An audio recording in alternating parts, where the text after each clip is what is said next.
Kwanza tunamshukuru Mwenyezi Mungu mwingi wa rehema aliyetujalia kusafiri salama na kufika Mbeya salama, na leo tukakutana hapa kwa ajili ya kuzungumza maneno mawili matatu kwa sababu ya mchezo wetu wa kesho.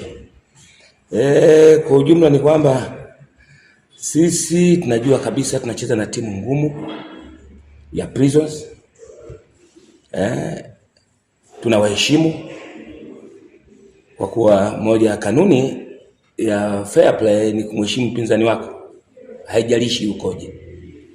Lakini madhali ni mpinzani wako kwenye ligi, basi lazima mheshimu. Kwa hiyo tunaheshimu kwa hilo. Kwa kuwa tunaelewa kabisa kwamba mchezo wa kesho utakuwa ni mchezo mgumu, mchezo wenye ushindani. Maandalizi yote ya kucheza na timu kama hiyo yenye uzito kama huo, basi kwa ujumla wake tunamshukuru Mwenyezi Mungu, alhamdulillah. Tunaendelea vizuri na maandalizi, tuko kwenye hatua za mwisho kwa sababu toka juzi tuko hapa Mbeya. Kwa hiyo na leo Mungu akijali tutakwenda kufanya mazoezi ya mwisho kwenye uwanja ambao tutatumia kesho. Kwa hiyo kubwa ni kwamba tuko tayari kucheza katika mchezo wa kesho, wa kupambana, kufanya vizuri na mwisho kupata matokeo yaliyokuwa mazuri. Mchezo uliopita tulipoteza kwa goli moja, nasi pia tuna maumivu ya kupoteza. Kwa maana hiyo mchezo wote ambao uko mbele yetu tunaupa umuhimu wa kipekee. Ukirejea katika mazungumzo yangu ya mwanzo nilisema tunawaheshimu wapinzani wetu wote ambao tunao kwenye ligi hii. Kwa hiyo mpinzani ambaye tunacheza naye kesho ni mpinzani kama wapinzani wengine.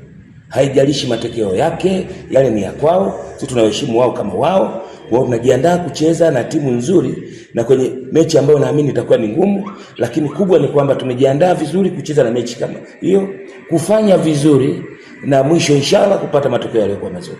Tusubiri na tuone ligi itakapomalizika. Kuniuliza swali lako hilo, jibu nitakupa. Asante sana na nyie, Mungu awabariki. Salamu alaykum. Hali ya yote, kwanza tunapenda kumshukuru Mwenyezi Mungu kwa kutujalia kuweza kufika Mbeya salama. Sisi kama wachezaji tumejiandaa vizuri kwa ajili ya mchezo wa kesho dhidi ya Prison. Sisi tunaheshimu wapinzani japokuwa matokeo yao so mazuri, lakini sisi kama sisi tumejiandaa vizuri kwa kabili wao wapinzani.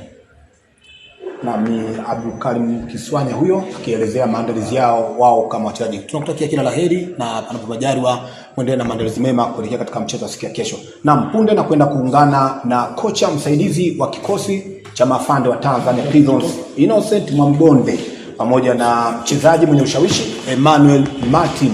Wao watakwenda kuzungumza